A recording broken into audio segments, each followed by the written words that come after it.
আসসালামু আলাইকুম, কেমন আছেন আপনারা সবাই? আশা করি ভালো আছেন। আর আমিও আল্লাহর রহমতে অনেক অনেক ভালো আছি। আর এই দেখেন আমের সমারোহ আমার বাসায়। এত আম বলেন তো কোথা থেকে আসলো, কোথা থেকে আসলো?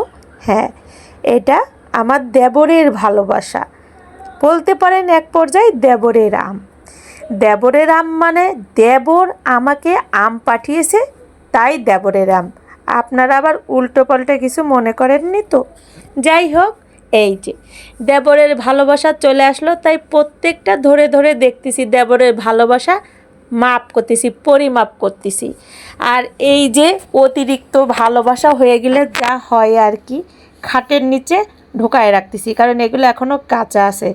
দেবরের ভালোবাসা একটু মানে কাঁচা রয়েই গেছে, বুঝছেন? তাইতি এগুলো এখন খাটের নিচে রেখে দেব।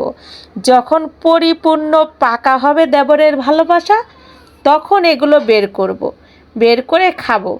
কি বলেন আপনারা? আর হ্যাঁ, অবশ্যই আপনারাও চলে আসবেন। একা একা কি দেবরের ভালোবাসা খাওয়া যায়? সাথে আপনাদেরকে নিয়েও খাবো।